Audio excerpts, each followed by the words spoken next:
Hi, my name is Leah Brown. My name is Mackenzie Moore. My name is Lorraine Younger, and we are YLAG working in the community in hopes of making a difference. So today we are here with Dr. Vanita Kelly. Would you like to introduce yourself and tell us a little about you? Thank you. It's really good to be here.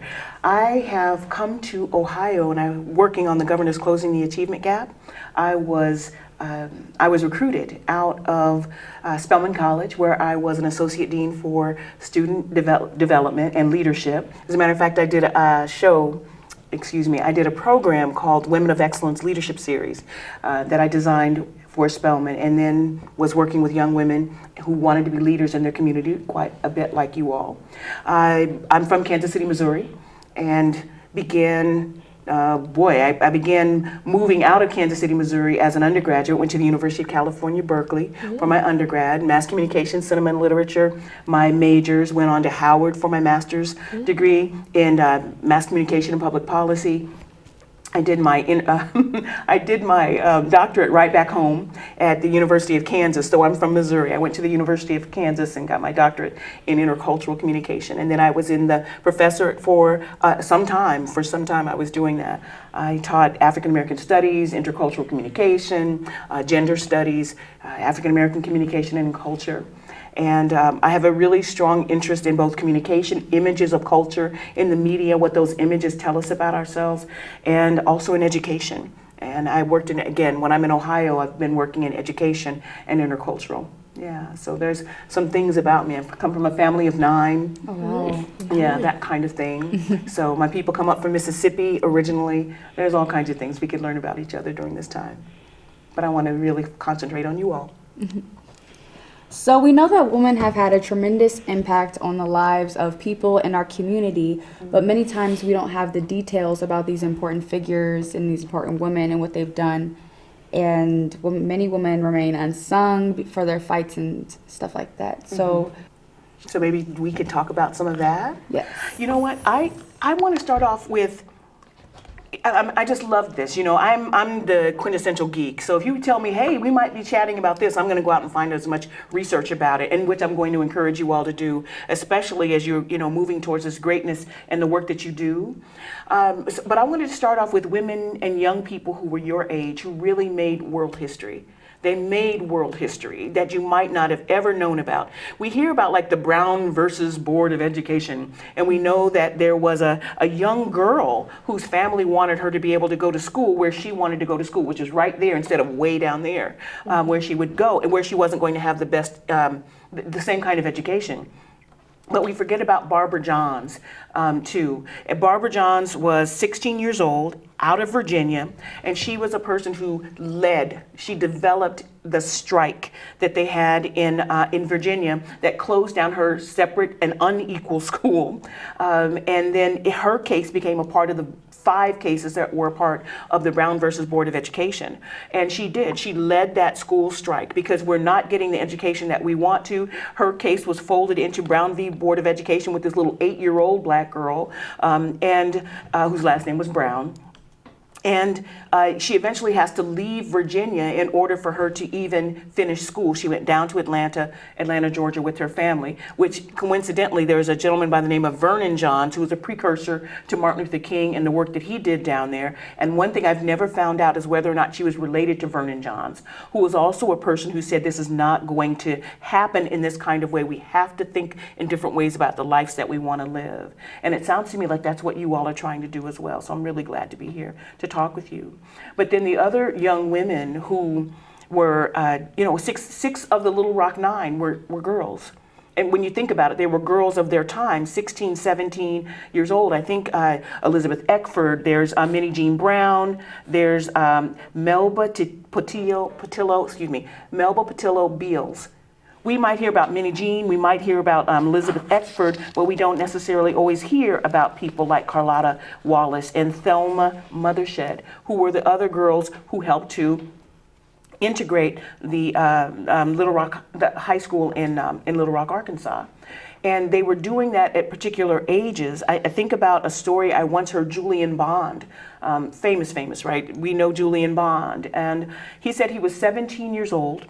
He was watching television up in Philadelphia, and he saw these girls being followed and screamed at, and people following right behind them, called out of their names and everything. He saw, I believe it was Elizabeth Eckford, was spit on so many times with her trying to get into the school that her clothing was literally wringing wet. And I wonder about whether or not we could do that kind of thing today. Who could withstand that? I believe it was Elizabeth, and I have their name wrong. It was one of these young girls. She was a girl. He saw that at 17 years old and said, you know what? I am inspired by what young women are doing down there, and I can't sit by and allow them to go through that by themselves. And it revitalized and inspired him about what he wanted to do. And he eventually becomes a congressman. He does all of this worldwide work and etc., watching what it was that a young woman had that courage and also the intellectual fortitude to do, because they had been trained. They'd been trained. People are going to spit on you. They'd already had some of those sit-ins where people were getting mustard and all ketchup and stuff poured on them and around them. I can think about Ann Moody, who talked about her book, Coming of Age in Mississippi. She was one of the very first girls sitting at those counters, and because they were in class, and it was like, hey, that's not right. What's happening to us? We're going to sit in. And then they had to figure out that how are we going to handle it when people are screaming at us and getting deaf and putting junk all over us and et cetera. And they said that that's what they were going to do. Her teenage womanhood was taken up with saying, I am not going to live in this society like this, and those were the women who people were watching all over the world that made the world get angry enough at the United States that the United States had to start looking at itself about how it was treating who was supposed to be its citizens and who in fact were. I wanted to start off with young women who were your age, and some of them even younger, so I'd get a sense of what you all think about what you're going to do in your lives, as members of the group. So if I stopped talking for a second, what would you say? What are you trying to do in your life these days? For me personally, I would definitely say that my top goal is to be an example.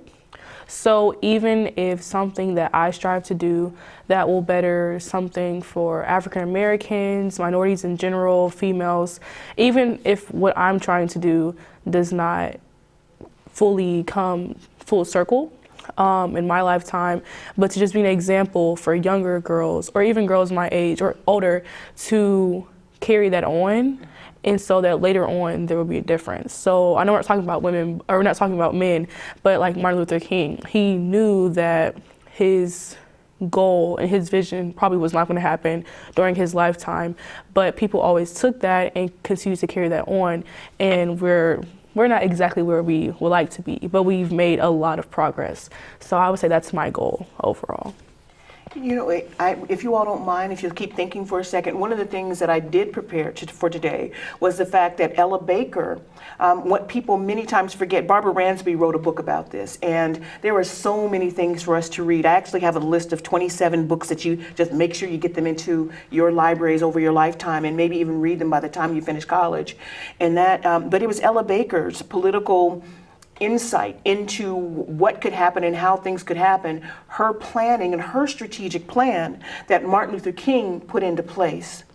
And when we sit back and think about how often women get marginalized and or written out of history, no disrespect at all to Martin Luther King. He gave his life for what it was he was going through, for what it is that we live and what we're trying to accomplish still today. He gave his life. But Ella Baker gave the strategy that they said a man should in fact lead this. That didn't mean that she didn't give a lot of the also strategic planning and the political savvy that we're still trying to get across today, put that into motion. I get sometimes sad, sometimes angry about the fact that the world is not ready for us. And that's one of the things they say about Ella Baker. The world wasn't ready for the woman that she was in order to really embrace her. And Ella still lives, she lived past Martin.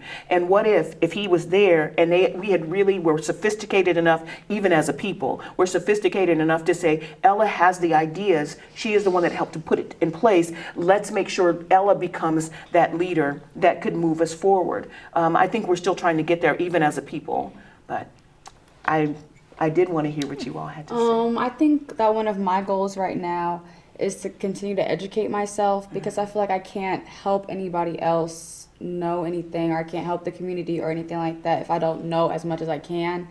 And I feel like there's just so much that I need to know. Like right now you're teaching us about all these Black women who have done so much, and I haven't even heard of half of their names, and I feel like I need to know more about them so I can get more of an idea of what I can do. I guess for me it would kind of be like what Lorraine said, like to be an example.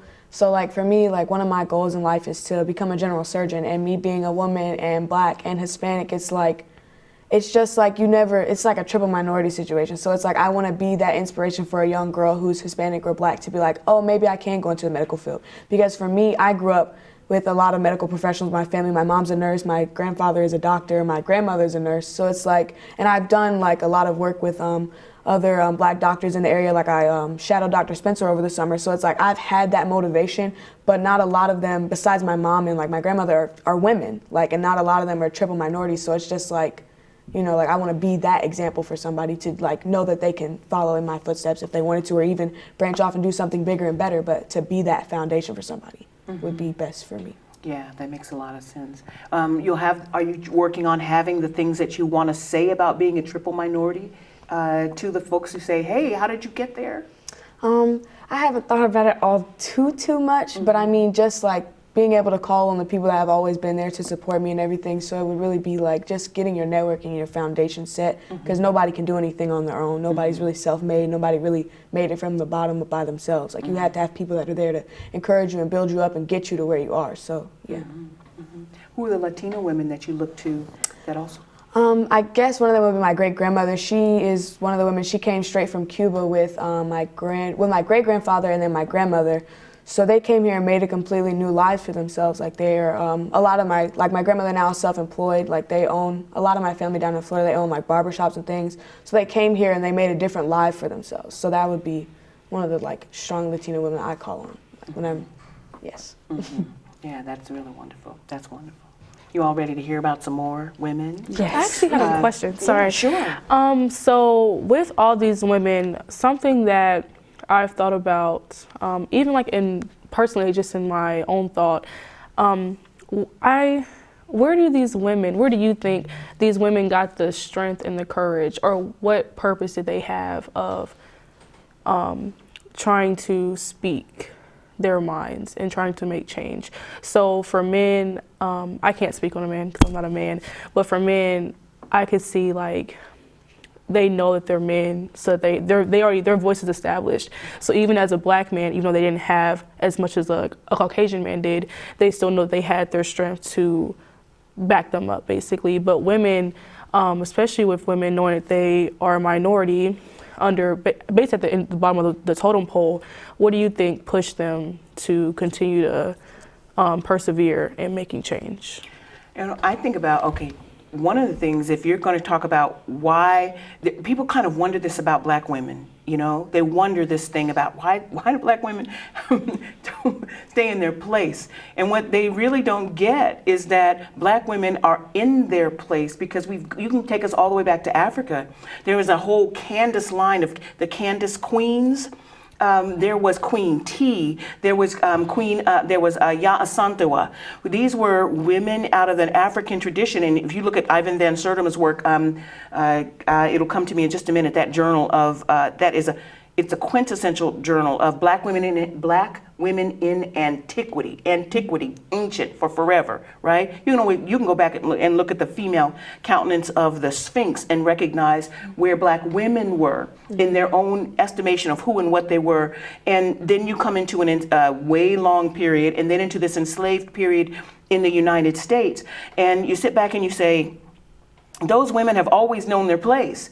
And it was being in a whole new environment in the United States that change some of that. But for instance, when we used to be a people who really understood that black women and men were co-protectors and co-sustainers of culture. The women sustained and protected, and the men protected and sustained. And so you keep those things going, all of a sudden you're moving in that direction. You come into patriarchy in the United States, it's influenced by Greece and its patriarchy, and the US is there, and then all of a sudden black women are supposed to be back in a space that they're supposed to take a step back or something like that. And it's foreign to us, which is why we don't do it, right? It's also foreign to a lot of indigenous women, to a lot of American Indian women. It's foreign to be asked to do something that's different than what's in your DNA at this particular point. But then you have the societal thing that kind of lays over you and says, you're supposed to act this way and do this. And then it also reinforces and rewards you for doing those things that it says, I'll go ahead and say minimize you. Some women can find really good spaces and places that they don't feel any minimization in it. But many of us do. And we feel attacked by the fact that somebody asks us to be less than who we are in order to live in this world, right? And so in the ways that I see you all looking for your voices and to move them forward is knowing more about yourself. So you say, wait a minute. I don't have to ask your permission in order to be who it is that I want to be or where it is that I've decided to go in my life, because I'm on a legacy of women's thinking and planning and doing and etc. that you may not know, right? I gave this, there was a young lady who was young black girl I was talking with earlier in January. She's mostly in a predominantly white young school as a high schooler. And people are coming up to her all the time saying things different because they don't quite see her as belonging there, though she's in the honors classes and she speaks up and she's a performer and all these other kind of things. And she gets tired of having to explain herself all the time. Well, I didn't know black people did. I didn't know black people. Women do that. Black women do. And what about she doesn't want all of that anymore. So I just gave her a short phrase. I said, put it to you what you are going to use it, but how about just saying something to them like catch up?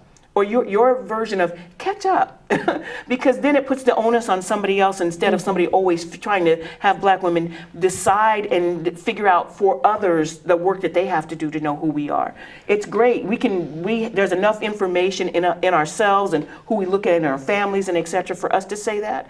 But other people need to catch up too. We are citizens in this country, and we have the right to ask our other citizens to know who we are and to do as much work as we do to both figure out who we are as well as about other people in the country. And that idea that we should always be apologizing for knowing or wanting to know or move ourselves forward, you know what, no more apologies. We're not going to keep asking for your permission to be who we are. I think that's what the women knew. They knew that. They also were working with other women. They were watching their mothers, One of the wonderful book called In Search of Our Mother's Gardens, Alice Walker wrote, she was watching what women were doing many times when people said, you can't do that. And she'd see women doing it. Well, if you're telling me I can't do it, but I'm constantly seeing all of these women, my grandmother, we have language in the culture, making $1 out of 15 cents. They see people doing that kind of thing all the time. How do you keep denying the very thing that you're witnessing? And I think that finally it bubbles up for women, even when people are trying to press us down. It bubbles up for women. It says, well, you might not even give me credit for doing it, but guess what? It's already done. Mm-hmm. And I think that when we sit back and finally are talking with and telling each other, I think there's one of my favorite pictures of Mary McLeod Bethune, who began the national NCNW, National Council of Negro Women. There was a picture of her with all these little girls back behind her in like a farm. It looked like a farm community. They were going up a dirt road. I worked with a woman at Spelman who had known that her family had known Mary McLeod Bethune, and she said the women used to say, "Oh, good Lord, here comes Mary. She's about to get the children." Okay, and they would line them up, and they would all walk to school and she started the school that became, oh Lord, Bethune Cookman. Excuse me. Thank you. Mm-hmm.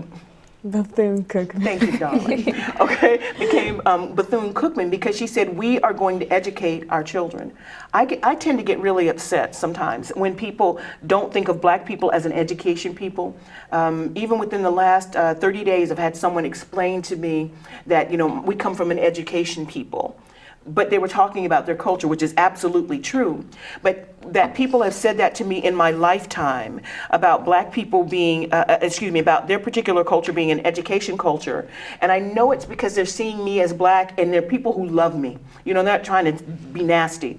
Is to not recognize that black people who fought back, people who would die to learn to write, are an education people. And we are an education people all the way back to the continent, oldest university in the world is in Africa, and it is Timbuktu, or the University of Sankore. Those kinds of things are, and those were women too. When you look at Nubia, let's go back to just Africa for a minute. Nubia is the country that informed Egypt. Egypt, they say, is one of the places that was where both women and Egypt is one of the places that helped to educate Greece. Greece helped to educate the rest of the Western world, right? Well, Nubia, which was also women priests and priestesses, Nubia tells Egypt, it influences Egypt. So what they know in terms of how women know things and how people understand and live in the world go all the way back to the dirts that we all came from. Yeah, so you can tell I kind of geek out about this stuff. I love to go to the Africa stuff, but I also love to go to the things that we've done in this country, especially under I call it structural oppression. Structural oppression, where somebody has said and built, we've even built it honestly, we've even built it into our way of living in this world. I won't say our culture, I'll say into our way of living in this part of the world, that the ways that women are supposed to behave are ones that in fact are not, again, they're alien to us. They don't work for us. And then we're punished for not living under those kinds of conditions, so. But then we rise. We rise. Everybody knows Maya Angelou, right? We do rise. And it's because, you get pushed to the wall. All of a sudden you have to move back, right, into what you're doing. Yeah. Did I answer the question that you asked? Yes. Okay. You're like, yeah, that and more. Wow. Yeah. But there are other unsung women. I always think about Ella, but do you all know about Billie Avery? No. The National Black Women's Health Project. She started years ago, maybe three decades or more ago. Billie Avery started the National Black Women's Health Project because she started noticing about the ways that our health was being affected by this structural oppression, the ways that we were told that we had to live, and etc. And that helped to bring into greater focus that women had different ways of experiencing health and healthcare issues than men did, right? So they found out that, and it's in this particular way, they found out that African American men were being diagnosed with prostate cancer later than European American men, right? And then they started to find out the men are more sensitive, black men are more sensitive to the things that bring on prostate cancer. They started finding out black women are more sensitive to those things that indicate there's some kind of issue going on in terms of their health, Just in December, as part of they passed a bill, and our Senator Sherrod Brown and others, Joyce Beatty, Marsha Fudge, they helped to pass a bill that is going to address the infant mortality rates for black women in the state as well as around the country. In December and January of this year, two of my friends, in fact, had their babies early. Almost two to 3 months early. And they're not talking about they're talking about these things are affecting black women in disproportionate amounts. I'm looking at the medical doctor. She's like, yep, I trail Dr. Spencer, so I know this. But they're looking at the ways that our lives are still being compromised. And that's what they tell you. That's the thing, that's the thing that tells us that there is something different going on for Black women, something different for Latina women, something different for American Indian women. It's because our health is still being affected by that at earlier ages and et cetera. So if somebody ever sits back and says, hey, y'all got it good, you say, yes, we have it good, but there's some things we need to really, really concentrate on because these are still happening in disproportionate numbers for those who look like me. And so I have a voice that I need to raise about that. Just to add on to that, so I feel like there's a lot of things in the healthcare system that need to be fixed because they don't really know much about our bodies, as you said. Because I was in science class one day and we were talking about like how I have a vitamin D deficiency, and my family, like we all have vitamin D deficiency. And it's like it's really weird. But I told my teacher that, and she was like, just go stand out in the sun for a couple hours. And it's like that's not how that works. Like that's all I wanted to say, but it's just people don't understand that.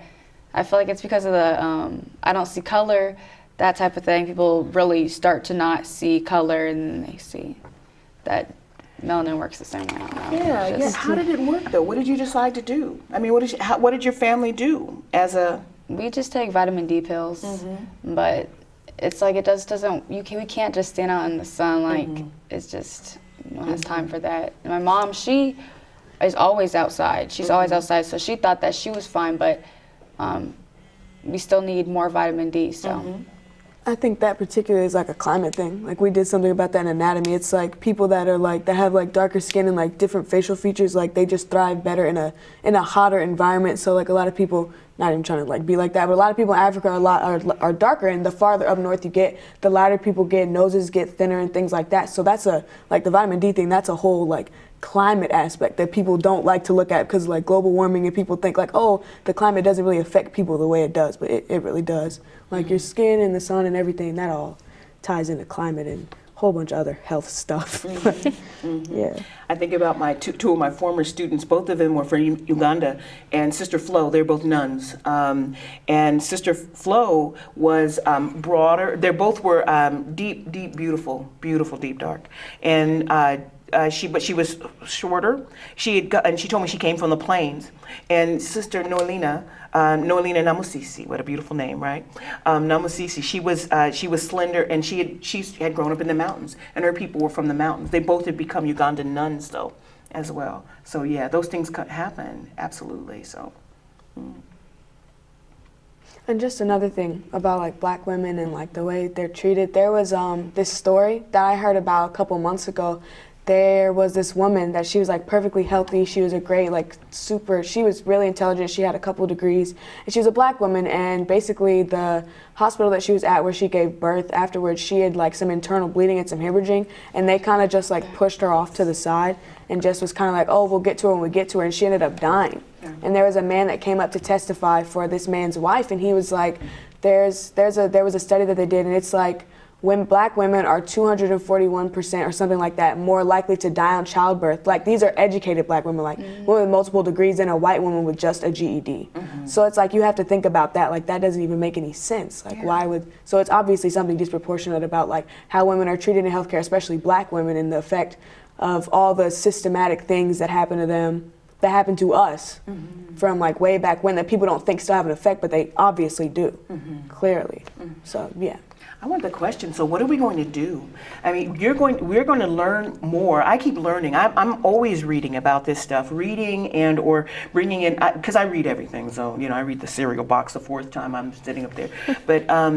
But I read a lot, and then I also do a lot of fiction. I love people like, I love authors like Pearl Clegg and Tina Ansa, because they write about Black women in ways that are so empowering, because those women figure out ways to know who they are and then also move forward. But what are we going to do? You're going on to be a doctor, you're learning more about it, but you didn't say what you wanted to do after you learn all of that. I'm not really sure, but I'm doing a capstone currently on GMOs and on like food and diet. And I feel like the food industry, because they're so focused on money and stuff like that, that they don't take people's health into consideration. I feel like if we really took our health, like what we ate and our health into consideration, maybe that could play a part in what could happen.